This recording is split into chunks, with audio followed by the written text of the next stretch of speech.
Viewers, मैं हूं doctor Almas, consultant radiologist, और ये हमारा यूट्यूब चैनल है जिसमें मैं आपका स्वागत करती हूं। इसमें हम प्रेगनेंसी रिलेटेड इंफॉर्मेशन शेयर करते हैं। सो इनके बारे में और जानकारी हासिल करने के लिए हमारे चैनल के साथ जुड़िए, बेल आइकन पे क्लिक करिए और इस वीडियो को लाइक करिए।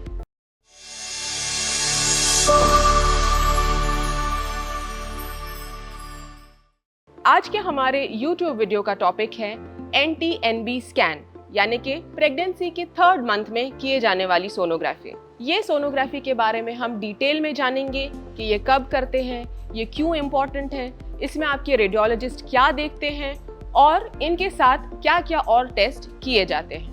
NT-NB स्कैन का मतलब होता है न्यूकल ट्रांसल्यूसेंसी या नेजल बोन स्कैन। ये एक टाइप का अर्ली अनोमली एडवांस्ड सोनोग्राफी रहता है जो कि एक सर्टिफाइड रेडियोलॉजिस्ट या ट्रेन्ड गायनेकोलॉजिस्ट या फीटल मेडिसिन स्पेशलिस्ट ही कर सकते हैं। ये सोनोग्राफी आपको आपकी प्रेगनेंसी के 11 वीक्स से 13 वीक 6 डेज के बीच में एडवाइस की जाती है, या जब क्राउन रम्प लेंथ यानी बेबी के फीटस के हेड से बटक्स के बीच के डिस्टेंस या लेंथ 45 to 84 मिलीमीटर के बीच में रहती है। ये एक बहुत ही टेक्निकल और स्पेसिफिक प्रोटोकॉल बेस्ड इमेजिंग है जो कि आपकी प्रेगनेंसी में अर्ली स्टेज पे ही बहुत सारे ऐसे क्रोमोसोमल और जेनेटिक प्रॉब्लम्स के बारे में पता और टाइमली डायग्नोसिस दे के आपके प्रेगनेंसी को हेल्दी और सुरक्षित करने में मदद करती है। इस सोनोग्राफी के लिए आपको कोई खास प्रेपरेशन की ज़रूरत नहीं लगती, बस आप एक अपॉइंटमेंट फिक्स करके जाइए, साथ में कुछ स्नैक्स कैरी करिए। ये सोनोग्राफी या तो ऊपर से ट्रांस एब्डोमिनल या योनि माध्यम से TVS के थ्रू की जाती है। इस सोनोग्राफी में अब जानते हैं कि रेडियोलॉजिस्ट या सोनोलॉजिस्ट क्या क्या देखते हैं। 5 ऐसी मेजरमेंट्स हैं जो इस टेस्ट में मेनली की जाती है। सबसे पहला होता है न्यूकल ट्रांसल्यूसेंसी। इसका मतलब होता है कि बेबी के फीटस के नेक के पीछे एक क्लियर ट्रांसपेरेंट स्पेस रहती है जिसको हम मेजर करते हैं, और उस मेजरमेंट के बेसिस पे हम ये बता सकते हैं कि बेबी को कोई रिस्क है क्रोमोसोमल या जेनेटिक अबनॉर्मैलिटीज का। ऐसी कौन सी जेनेटिक अबनॉर्मैलिटीज इस टेस्ट में पता की जा सकती है, तो वो है ट्राइसोमी 21 मोस्ट कॉमन जो कि डाउन सिंड्रोम है। उसके अलावा ट्राइसोमी 13 यानी पटाउ सिंड्रोम और ट्राइसोमी 18 एडवर्ड सिंड्रोम, इनके बारे में भी पता लगाया जा सकता है। इनके अलावा बेबी में कोई congenital heart disease, heart defects तो नहीं है, वो इस सोनोग्राफी में पिकअप की जाती हैं, और कोई बेबी को ब्रेन या स्पाइन या न्यूरल ट्यूब डिफेक्ट तो नहीं है, वो भी इस सोनोग्राफी में देखा जाता है। न्यूकल ट्रांसल्यूसेंसी की जो मेजरमेंट रहती है वो 2.5 मिलीमीटर के नीचे रही तो उसे लो रिस्क माना जाता है। नेक्स्ट देखा जाता है नेजल बोन, यानी कि बेबी की नाक की हड्डी आई है या नहीं, ऑसिफाई हुई है नहीं, और उसकी लेंथ बराबर है या नहीं। ये हम मेजरमेंट करके देख सकते हैं क्योंकि ये एक सॉफ्ट एन्यूप्लॉइडी मार्कर है जो कि आपका रिस्क प्रिडिक्ट कर सकता है क्रोमोसोमल अबनॉर्मैलिटीज के लिए। नेक्स्ट जो आपके डॉक्टर देखते हैं वो है ट्राइकस्पिड रिगर्जिटेशन, यानी बेबी के हार्ट में एक ट्राइकस्पिड वॉल्व होती है, उसके अक्रॉस फ्लो मेजर किया जाता है, और कोई बच्चे को हार्ट में कोई डिफेक्ट है या नहीं उसके बारे में जानकारी प्राप्त की जा सकती है। नेक्स्ट डक्टस विनोसिस करके एक बेबी के पेट में एक वेसल होती है जिसको स्टडी करके भी अबनॉर्मैलिटीज के बारे में प्रिडिक्ट किया जा सकता है।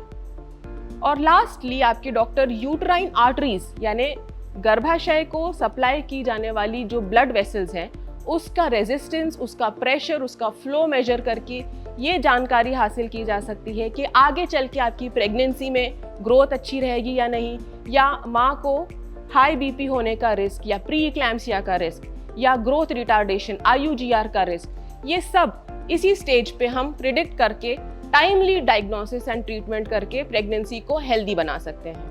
ये सब टेक्निकल मेजरमेंट्स के बाद आपके डॉक्टर ये भी देखते हैं कि बाकी और बेबी के स्ट्रक्चर्स नॉर्मली बन रहे हैं कि नहीं, हाथ पैर पूरी तरह से विकसित हो जाते हैं ये टाइम तक, kidneys, stomach bubble, bladder bubble, baby की स्पाइन, रीढ़ की हड्डी, ये सारी चीज़ें कुछ हद तक ये टाइम तक बन जाती हैं।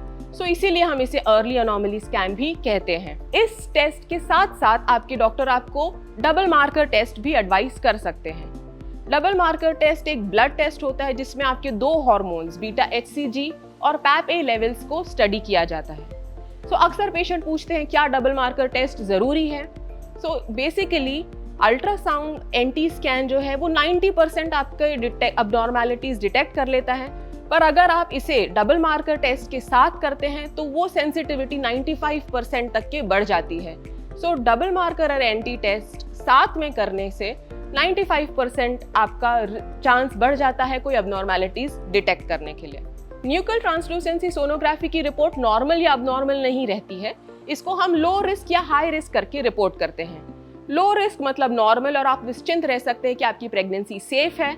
अगर आपकी रिपोर्ट हाई रिस्क आई है सो इसमें घबराने की बात नहीं है, जल्दबाजी करके प्रेगनेंसी को सिर्फ हाई रिस्क की रिपोर्ट पे हम टर्मिनेट नहीं करते हैं। इस सोनोग्राफी को हम एक स्क्रीनिंग मोडालिटी बोलते हैं, जिसमें 1000 के पॉपुलेशन में सिर्फ हाई रिस्क प्रेगनेंसीज को हम पिकअप करते हैं और उसके बाद उन पे कंफर्मेटरी टेस्ट करते हैं, और कोई डिसीजन अगर लेना है तो वो कंफर्मेटरी टेस्ट के बाद ही किया जाता है।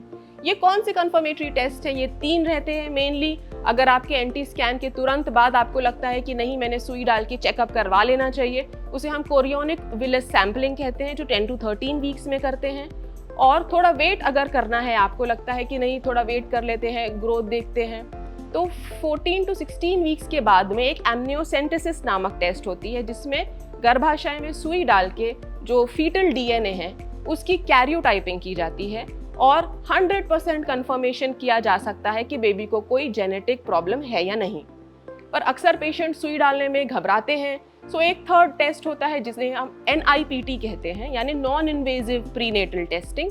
ये एक मदर का ब्लड टेस्ट होता है जिसमें से फीटल डीएनए को अलग करके उसको स्टडी करते हैं, बट ये थोड़ा एक्सपेंसिव टेस्ट रहता है और ये पूरी जेनेटिक डिजीजेस को नहीं स्टडी करता है। सो दोस्तों, इस वीडियो में हमने ब्रीफली जाना एंटी स्कैन के बारे में, डबल मार्कर्स के बारे में, और पॉजिटिव रहने पे क्या कंफर्मेटरी टेस्ट करने चाहिए उनके बारे में। अगर आपके कोई सर्कल में प्रेग्नेंट लेडीज़ हैं तो उनके साथ ये वीडियो ज़रूर शेयर करिए। कुछ क्वेरीज हो तो कमेंट्स में लिखिए, मैं उनका जवाब दूंगी। Thank you.